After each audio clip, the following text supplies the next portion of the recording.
Mereka bilang, zaman batu berakhir ribuan tahun yang lalu, tetapi ilusi itu hancur saat Anda tiba di Tanzania Utara, di mana Great Rift Valley membentang seperti bekas luka kuno di seluruh Afrika. Saat matahari terbit, udara di atas Danau Eyasi bersinar tembaga oranye, dan dataran Serengeti yang jauh berdengung dengan denyut nadi satwa liar yang gelisah. Di suatu tempat di balik pohon akasia berduri, sebuah panah bersiul menembus udara pagi yang tenang, ditembakkan oleh tangan yang tidak mengubah ritme mereka selama puluhan ribu tahun. Inilah dunia Hadza, salah satu masyarakat pemburu pengumpul sejati terakhir di bumi. Tanpa ternak, tanpa tanaman, tanpa dinding. Hanya cahaya api, madu liar, dan padang gurun Afrika yang luas yang memberi mereka makan dan menguji mereka setiap hari. Dan kebenaran yang paling mengejutkan, mereka memilih kehidupan ini. Di dunia yang bergerak maju, Hadza tetap berakar pada masa lalu yang telah dilupakan oleh sebagian besar umat manusia. Kehidupan sehari-hari, ritme primitif savana. Saat fajar menyingsing di atas semak belukar di sekitar Danau Eyasi, Hadza memulai hari mereka bukan dengan alarm atau kewajiban, tetapi dengan insting, denyut nadi kuno yang dibentuk oleh tanah liar Tanzania Utara. Para pria bangkit dari tempat tidur rumput sederhana, meregangkan tubuh di bawah cabang akasia yang melilit. Busur buatan tangan mereka sudah menghangat di bawah angin fajar.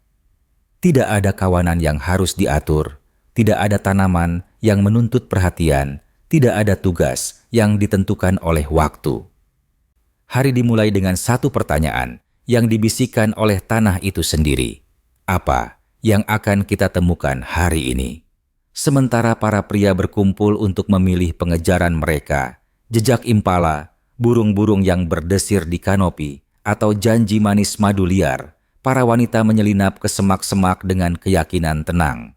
Mereka membaca tanah seperti orang lain, membaca peta, menggali umbi-umbian, mengumpulkan buah baobab, beri, dan sayuran hijau yang bisa dimakan. Anak-anak berkeliaran bebas di antara mereka, memanjat pohon untuk mencari sarang lebah atau bermain di sepanjang jalan berpasir. Makanan tidak pernah direncanakan, tidak ada yang disimpan.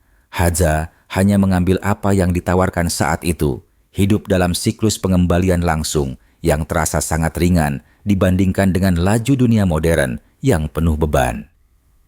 Tidak ada keinginan untuk memiliki, tidak ada keinginan untuk mengumpulkan, hanya gerakan, kemampuan beradaptasi, dan kepercayaan pada kemurahan hati tanah. Saat matahari semakin terik, hari berlalu bukan sebagai jadwal, tetapi sebagai dialog dengan alam, membimbing mereka menuju apapun yang akan diungkapkan oleh padang gurun selanjutnya. Peran pria dan wanita, keseimbangan sosial yang berbeda dari masyarakat modern manapun. Di kem-kem yang tersebar di dekat Danau Eyasi, struktur sosial Hadza terungkap dengan kesederhanaan yang terasa hampir mengejutkan dalam kejernihannya. Tidak ada kepala suku, tidak ada dewan, tidak ada pemimpin terpilih. Sebaliknya, keseimbangan alami muncul antara pria dan wanita.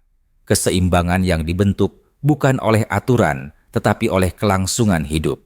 Saat matahari terbit, para pria menyiapkan busur mereka, mengasah panah berujung racun yang terbuat dari getah mawar gurun, siap melacak impala, dik-dik, atau bahkan babun saat tanah menjadi tandus. Gerakan mereka tenang, disengaja.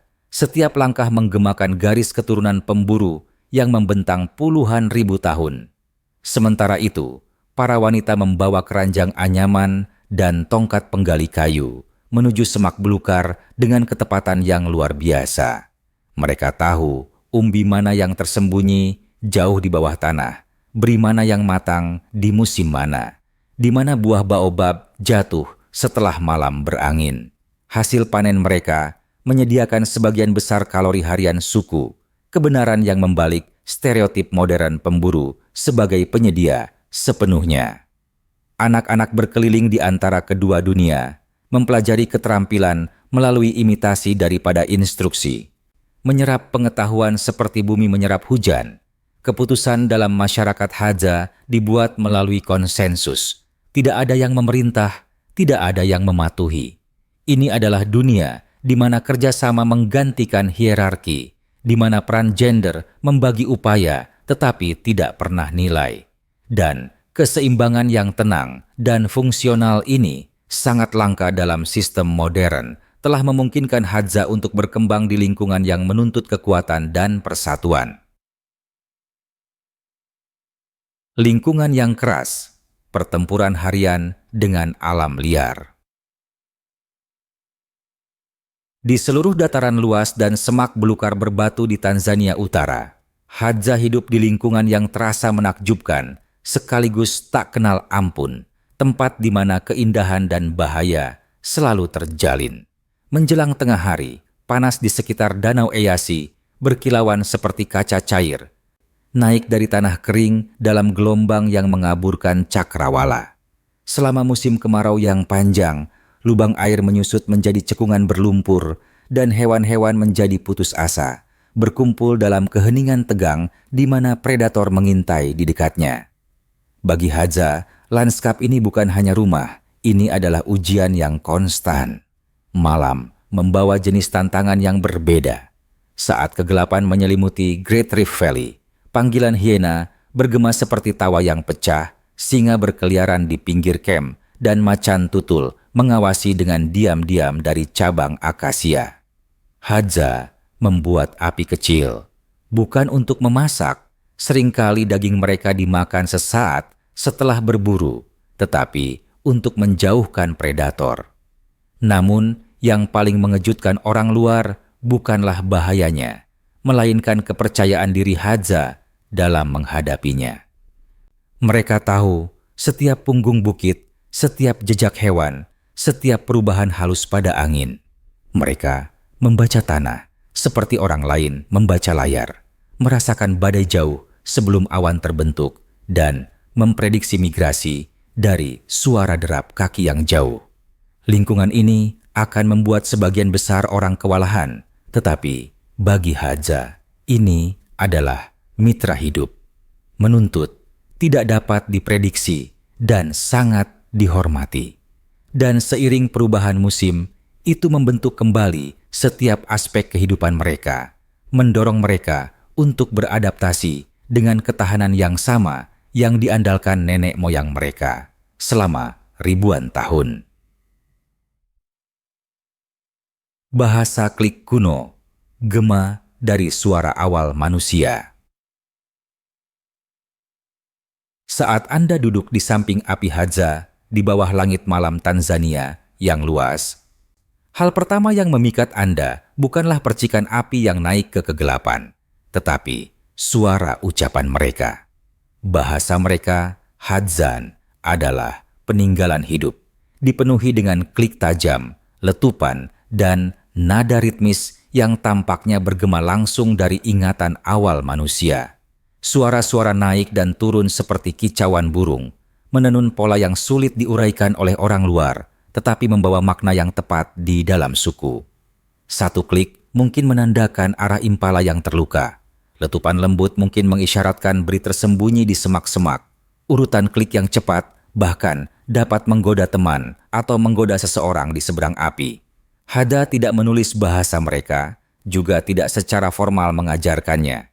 Anak-anak menyerapnya dengan mendengarkan, dengan duduk dekat dengan ibu mereka saat mencari makan, dengan mengikuti di belakang pemburu yang membisikkan strategi saat membaca jejak hewan, dengan mendengar cerita mengalir dari para tetua setiap malam. Ahli bahasa percaya Hadzane mungkin salah satu bahasa paling terisolasi di dunia. Tidak secara langsung terkait dengan bahasa Afrika dominan manapun, cabang evolusi yang bertahan hanya karena orang-orang yang menuturkannya tidak pernah bergerak jauh dari tanah leluhur mereka. Yang paling mengejutkan pengunjung adalah bahwa bahasa ini, yang begitu asing bagi telinga modern, sangat efisien di alam liar. Klik tajamnya menembus angin, semak-semak, dan jarak dengan bersih, memungkinkan komunikasi, bahkan ketika jarak pandang gagal. Ini bukan hanya bahasa, ini adalah soundtrack yang terukir di tulang belulang tanah itu sendiri. Ritual malam dan tradisi lisan. Kisah-kisah yang dibawa oleh cahaya api.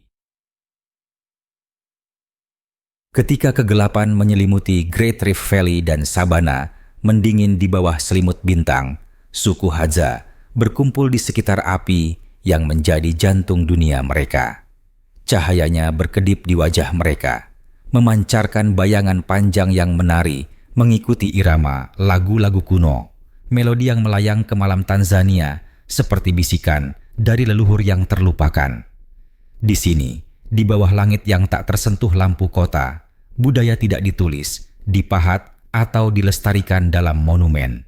Ia dihidupkan melalui cerita. Para tetua mencondongkan tubuh ke depan, menelusuri legenda di debu.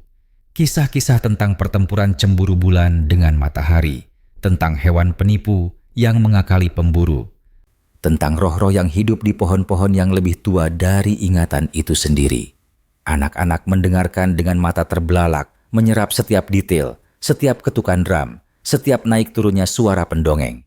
Dan ketika suasana berubah, lingkaran api meledak menjadi tarian. Pria menghentakkan bumi dengan irama perburuan yang sengit. Wanita bertepuk tangan dalam harmoni berlapis. Seluruh perkemahan berdenyut seperti satu detak jantung yang hidup.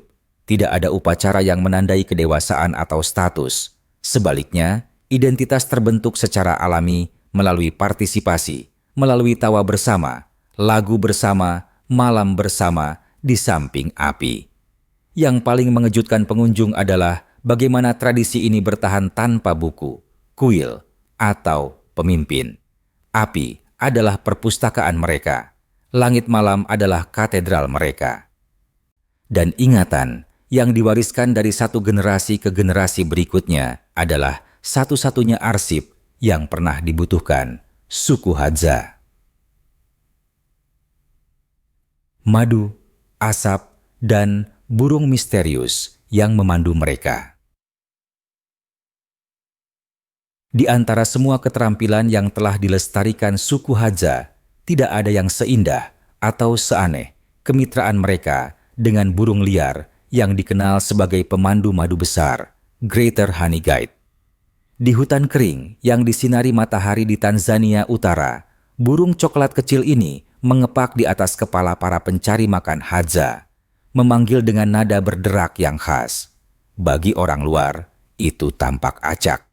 Tetapi, bagi suku Hadza, itu adalah sebuah undangan. Ketika burung itu muncul, perburuan madu dimulai. Seorang pria mengikuti saat pemandu madu melompat dari dahan ke dahan, perlahan membimbingnya melalui semak berduri, melintasi jurang kering, dan menuju sarang lebah tersembunyi yang terselip jauh di dalam pohon-pohon kuno. Setelah mereka tiba, suku Hadza menggunakan tongkat yang membara untuk mengirimkan asap yang melingkar ke dalam sarang, menenangkan lebah cukup untuk membukanya. Madu tumpah ke kulit kayu dalam aliran emas kental, manis, hangat, dan penuh dengan rasa liar baobab, akasia, dan bunga gurun. Suku Hadza berpesta madu dan lilin, tetapi mereka selalu meninggalkan larva dan potongan sarang sebagai pembayaran. Ini adalah kemitraan yang lebih tua dari pertanian, bentuk kerjasama yang langka antara manusia dan satwa liar yang selamat dari runtuhnya begitu banyak hubungan kuno lainnya. Para ilmuwan masih memperdebatkan bagaimana burung itu belajar mempercayai manusia, atau apakah manusia belajar mempercayai burung itu terlebih dahulu. Tetapi bagi suku Hadza, penjelasannya sederhana. Tanah menyediakan, dan kadang-kadang ia menyediakan melalui sayap. Di dunia yang terobsesi dengan teknologi, aliansi yang tenang ini terasa hampir ajaib. Sebuah pengingat betapa dalam nenek moyang kita pernah mendengarkan alam liar. Sistem kekebalan luar biasa, misteri kesehatan yang tidak dapat diabaikan sains modern. Bagi para peneliti yang melakukan perjalanan ke dataran terpencil di Tanzania Utara, suku Hadza menyajikan paradoks biologis.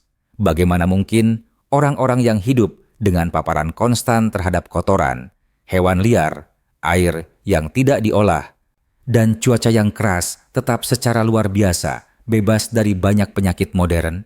Rahasia mereka sebagian terletak pada pola makan mereka. Campuran umbi-umbian, beri, buah baobab, daging liar, dan terutama madu yang sangat beragam. Semuanya dikumpulkan segar dari tanah tanpa pemrosesan atau penyempurnaan. Rotasi makanan alami yang konstan ini memberi makan mikrobioma usus yang jauh lebih kaya daripada apapun yang terlihat di masyarakat industri. Sementara penduduk kota kehilangan keragaman mikroba setiap generasi, suku Hadza mempertahankan ekosistem mikroba yang bergeser seiring musim, memperkuat kekebalan mereka seperti perisai hidup. Tubuh mereka juga tetap dalam gerakan abadi. Mencari makan setiap hari dapat membentang bermil-mil melintasi medan yang berat, melibatkan setiap kelompok otot dengan jenis latihan fungsional yang coba ditiru oleh gym modern, tetapi tidak pernah sepenuhnya direplikasi. Penyakit seperti diabetes, penyakit jantung, dan obesitas umum di seluruh populasi perkotaan hampir tidak ada di sini. Namun, rentang hidup mereka lebih pendek, bukan karena tubuh mereka gagal, tetapi karena lingkungan mereka tidak kenal ampun, cedera, pertemuan dengan hewan, dan kurangnya akses medis memakan korban. Namun, yang paling menarik bagi para ilmuwan adalah betapa tangguhnya suku Hadza di lanskap yang seharusnya menghancurkan sistem kekebalan yang lebih lemah. Kesehatan mereka bukan hanya biologi, ini adalah bukti gaya hidup yang dibentuk oleh bumi mentah, makanan liar, dan adaptasi konstan. Sebuah gambaran hidup tentang bagaimana tubuh manusia pernah berfungsi sebelum dunia berubah. Tabrakan dengan dunia modern. Cara hidup di ujung jurang. Meskipun wilayah Tanzania Utara sangat luas, suku Hadza kini mendapati dunia mereka menyusut dengan kecepatan yang lebih cepat daripada musim apapun yang pernah mereka kenal. Lahan pertanian dari suku-suku tetangga semakin dalam masuk ke bekas tempat berburu, sementara kawanan ternak komersial menginjak-injak jalur yang dulunya digunakan untuk melacak kijang. Pariwisata safari, meskipun secara ekonomi kuat, memagari sebagian wilayah hutan belantara, mengubah tanah leluhur menjadi zona lindung, di mana jejak kaki Hadza tiba-tiba tidak disambut. Dengan setiap batas yang digambar di peta, sebagian mobilitas mereka, yang dulunya merupakan inti kelangsungan hidup mereka, diam-diam menghilang. Tetapi ancaman yang lebih halus datang bukan dari tanah, melainkan dari pengaruh. Pengunjung membawa makanan olahan, botol plastik, pakaian, dan bahkan alkohol ke dalam camp. Anak-anak yang dulunya terampil membaca tanah dan bintang semakin tertarik pada sekolah, kota, dan daya tarik kenyamanan modern. Beberapa kembali berbicara Swahili atau Inggris, kosakata Hadzane mereka memudar seperti jejak kaki di pasir lepas. Yang lain tidak pernah kembali sama sekali. Program pemerintah mencoba untuk menetap mereka di desa-desa, menawarkan sumur dan rumah. Tetapi pemukiman mengikis fondasi identitas mereka, gerakan, fleksibilitas, dan ketergantungan total pada tanah. Semakin lama mereka tinggal di satu tempat, semakin lemah tradisi mereka. Yang membuat tabrakan ini begitu menyayat hati adalah kesenyapannya. Tidak ada perang, tidak ada pertempuran dramatis, hanya tekanan lambat, tahun demi tahun, membentuk kembali budaya yang telah bertahan sejak zaman batu. Pertanyaannya sekarang bukanlah apakah dunia akan mengubah suku Hadza, tetapi seberapa banyak dari diri mereka yang dapat mereka pertahankan sebelum perubahan itu menjadi tidak dapat diubah. Cahaya terakhir. Dunia kuno. Saat bara terakhir api unggun Hadza memudar ke dalam malam yang sejuk di Great Rift Valley, sebuah kesadaran hening muncul, perasaan bahwa Anda baru saja menyaksikan sesuatu yang sangat langka, sebuah bab hidup sejarah manusia yang berkedip-kedip di ambang kepunahan. Siluet para pemburu, busur mereka bersandar santai di bahu mereka, bergerak seperti bayangan di sabana yang diterangi bulan. Para wanita tertawa pelan saat mereka mengumpulkan anak-anak yang tidur. Suara mereka bercampur dengan panggilan jauh hiena dan desiran angin melalui dahan akasia. Tidak ada yang terasa dibuat-buat atau simbolis tentang momen ini. Itu hanya ada, mentah, tak terputus, dan sangat rentan. Dunia di luar Tanzania melaju pesat dengan teknologi, kota-kota, dan kemajuan tanpa henti. Namun di sini, waktu menahan napasnya. Anda menyadari bahwa begitu Hadza tiada, tidak ada penemuan modern yang dapat menciptakan kembali apa yang mereka wakili. Gaya hidup yang dibangun bukan di atas kepemilikan, tetapi di atas koneksi, bukan di atas kendali, tetapi di atas koeksistensi. Mereka adalah gema dari siapa kita dulu, dan mungkin pengingat akan apa yang telah kita lupakan. Saat api padam sepenuhnya, percikan terakhir melayang ke udara, melayang ke atas, seperti fragmen ingatan yang hilang. Saat itulah Anda mengerti mengapa orang berkata begitu. Anda mengenal tempat ini, Anda tidak akan pernah melupakannya. Bagaimana pendapat Anda tentang masa depan Hadza? Haruskah dunia modern melindungi cara hidup mereka? Atau akankah perubahan menelannya bagaimanapun juga? Jika Anda menikmati perjalanan ini, tekan tombol suka, berlangganan, bunyikan lonceng, dan bagikan video ini dengan seseorang yang menyukai sejarah dan tempat-tempat menarik.